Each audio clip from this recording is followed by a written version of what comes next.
ऐं ह्रीं क्लीं सर्वमङ्गलमाङ्गल्ये शिवे सर्वार्थसाधिके शरण्ये त्र्यंबके गौरी नारायणी नमोस्तुते। दुर्गा के दिन सामने आ रहे हैं, नवरात्रों के दिन सामने आ रहे हैं। चैत्र मास के नवरात्रे जो कि 19 मार्च 2026 से शुरू होने वाले हैं। किसी भी तरीके के दिन बढ़ा या घटा नहीं है। नवा नवरात्रा 27 मार्च 2026 को आएगा। इसके बारे में कुछ डिटेल्स, कुछ चीज़ें आज मैं शेयर करूंगी आप लोगों के साथ। किस तरीके से पूजा कर सकते हैं, कौन से मंत्र का उच्चारण करना चाहिए, किस तरीके से पूजा करनी चाहिए, और कुछ और भी महान मंत्रों के बारे में आज मैं बात करूंगी जिसका उच्चारण आप पूरे 9 दिन आप कर सकते हैं। तो पहला नवरात्रा होता है 19 मार्च को जो आ रहा है, प्रतिपदा पहला नवरात्रा। उससे हम माँ शैलपुत्री का दिन मानते हैं। माँ शैलपुत्री है पर्वत की पुत्री, पार्वती पर्वत की पुत्री, शैल की पुत्री शैलपुत्री।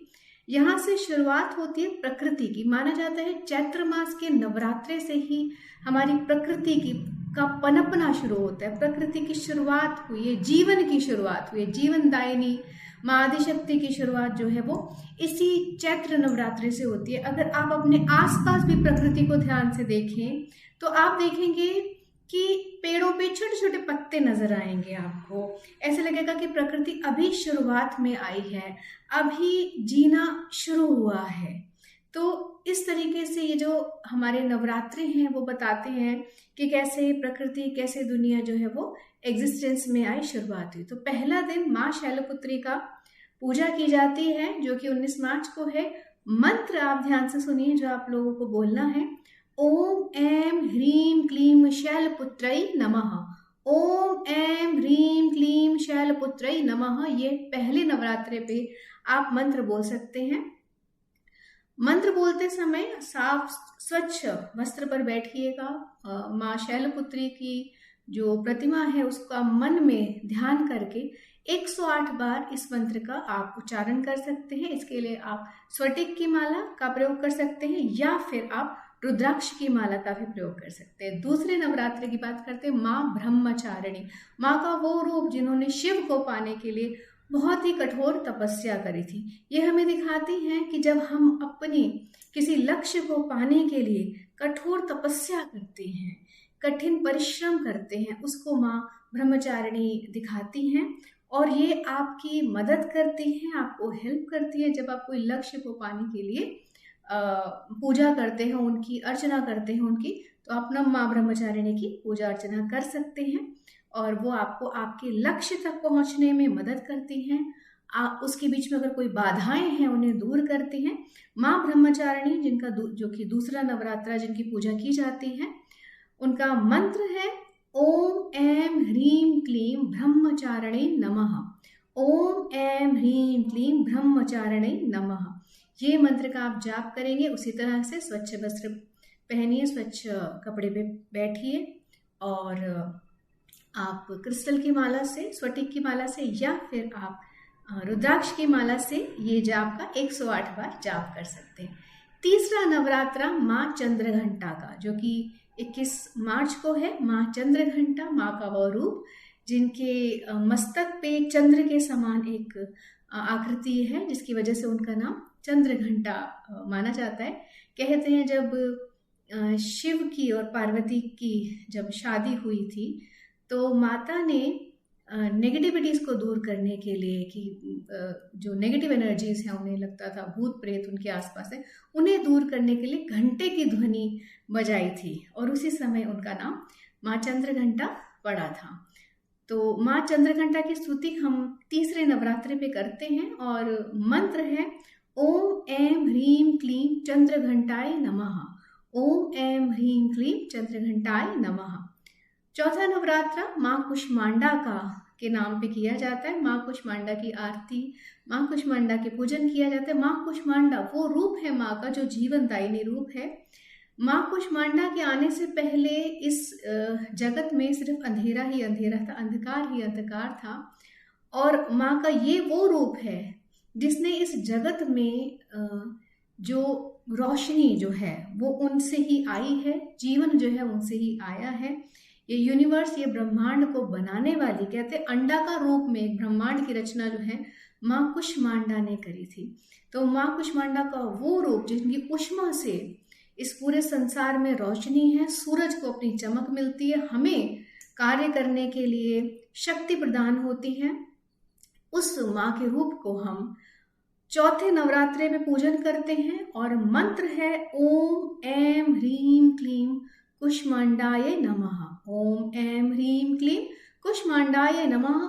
इस मंत्र का आप जाप चौथे नवरात्रे में कर सकते हैं। पांचवा नवरात्र माँ स्कंद माता का है। पांचवा नवरात्रि की हम बात करते हैं, माँ स्कंद माता, स्कंद की माता। स्कंद किन्हें कहते हैं? कार्तिक भगवान, जो माँ पार्वती के पहले पुत्र हैं। उन कार्तिक भगवान जो हैं, उनकी माता के रूप में जब उनकी पूजा की जाती है, एक माता के स्वरूप को जब हम पूजते हैं, और स्कंद माता की जो पूजा है, अगर आप पुत्र की इच्छा रखते हैं या अपने बच्चों के लिए प्रोटेक्शन चाहते हैं, उनकी रक्षा चाहते हैं, उनके लिए हम माँ स्कंद माता की पूजा करते हैं। हमारे बच्चों की रक्षा करती हैं, और जिनके बच्चे नहीं हैं वो भी माँ स्कंद माता की पूजा करके एक अच्छा जो है उनके घर में बच्चे जो हैं आ सकते हैं। तो माँ स्कंद माता की पूजा जो कि पांचवें नवरात्रि वाले दिन की जाती है, उसका मंत्र आप देखिए। उसका मंत्र है ओम ऐं ह्रीं क्लीं माँ स्कंद माताये नमः। ओम ऐं ह्रीं क्लीं स्कंद माताये नमः। उनकी आप पूजा पांचवें नवरात्रि पे कर सकते हैं। छठा नवरात्रा माँ कात्यायनी देवी का है। छठा नवरात्रा जो है वो माँ कात्यायनी देवी का है। माँ कात्यायनी देवी माँ का वो रूप है जिन्होंने महिषासुर का नाश किया था, और जो हमारे भी जीवन में शत्रुओं का विनाश करती हैं और जीवन में का उद्धार करती हैं, हमारा हमें रक्षा देती हैं। वो माँ कात्यायनी के नाम का जाप छठे नवरात्रे वाले दिन किया जाता है। और मंत्र है ओम ऐं ह्रीं क्लीं कात्यायनाय नमः। ओम ऐं ह्रीं क्लीं कात्यायनाय नमः।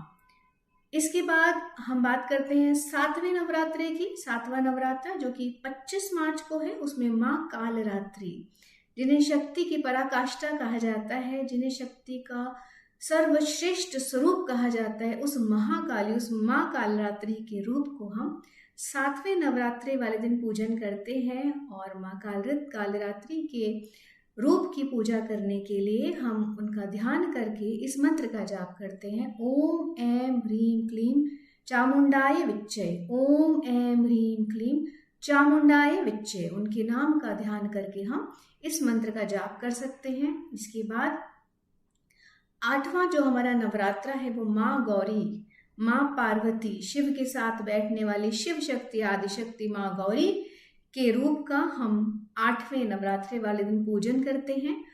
और इस दिन जिस मंत्र का जाप करना है वो है ओम ऐं ह्रीं क्लीं महागौरये नमः। ओम ऐं ह्रीं क्लीं महागौरये नमः। नौवां जो नवरात्रा है वो माँ सिद्धिदात्री के रूप की पूजा की जाती है। नौवें नवरात्रे में माँ सिद्धिदात्री, सिद्धियों को देने वाली माँ सिद्धिदात्री। कहते हैं कि शिव का अर्धनारीश्वर रूप भी माँ सिद्धिदात्री का ही दिया हुआ है। शिव की कई सिद्धियां माँ सिद्धिदात्री द्वारा ही प्रदान है। ऐसे ही नहीं कहते, निस्दिन ध्यान धरो शंकर को, काहू काल नहीं सिमरो तुमको, शक्ति गई तब मन पछतायो। तो शिव की जब पूजा करते हैं तो शक्ति की पूजा करनी भी बहुत ही जरूरी है, क्योंकि शक्ति की उपासना तो स्वयं शिव भी करते हैं और ब्रह्मा और विष्णु भी करते हैं, तो हम क्या चीज है। तो इसलिए शक्ति के स्वरूप की सिद्धिदात्री स्वरूप जो कि हमारा नौवां नवरात्रा है उस दिन पूजा जाता है। और उनके लिए मंत्र है ओम ऐं ह्रीं क्लीं सिद्धिदात्रये नमः। ओम ऐं ह्रीं क्लीं सिद्धिदात्रये नमः। ये तो बात हुई 9 दिन 9 मंत्र नवरात्रि के। इसके बाद एक बहुत ही महत्वपूर्ण, बहुत ही इंपॉर्टेंट मंत्र की मैं बात करने जा रही हूँ, जिसका उच्चारण आप 9 के 9 दिन कर सकते हैं। और नवरात्रों के बाद भी इस मंत्र का अगर आप उच्चारण करते हैं तो माँ की रक्षा आपको प्राप्त होती है, आपके ऊपर हमेशा एक सुरक्षा कवच बना रहता है। लक्ष्मी की प्राप्ति होती है, सुख समृद्धि की प्राप्ति होती है, शत्रु का विनाश होता है। एक ऐसा मंत्र मैं आपको देने जा रही हूँ। इसका उच्चारण भी आप नवरात्रि के पहले दिन से शुरू कर सकते हैं और आप इस मंत्र का उच्चारण वही 108 बार इस मंत्र का उच्चारण करेंगे। स्वटिक की माला से आप उच्चारण कर सकते हैं या फिर आप रुद्राक्ष की माला से भी इस मंत्र का उच्चारण कर सकते हैं। माँ दुर्गा का आदिशक्ति का बीज स्वरूप मंत्र है। ये मंत्र ध्यान से सुनिए और इसको ज़रूर अपनी लाइफ में, अपने जीवन में अपनाएं। ओम ह्रीम दुम दुर्गाय नमः। ओम ह्रीम दुम दुर्गाय नमः। ये एक बहुत ही शक्तिशाली आदिशक्ति स्वरूप मंत्र है, बीज मंत्र है। इसमें हर शब्द का एक अपना ही अर्थ है और एक हर शब्द अलग एक बीज मंत्र है। जैसे कि ओम, ओम जो है वो ब्रह्मांड की ध्वनि है। माना जाता है कि पूरे ब्रह्मांड में ये ओम का स्वर जो है वो बज रहा है।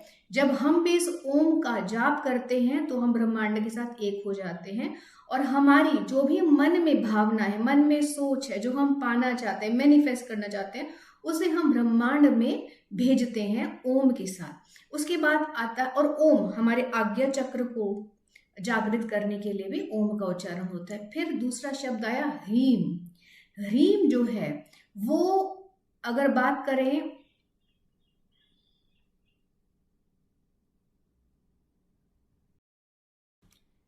ह्रीम जो है महाशक्ति भुवनेश्वरी बीज उन्हें कहा जाता है ह्रीम को, और ये महामाया का प्रतिनिधित्व करता है। महालक्ष्मी के कई मंत्रों में हम ह्रीम का नाम जपते हैं। हमारे हृदय चक्र की जो बीज मंत्र है वो भी ह्रीम से ही बना है।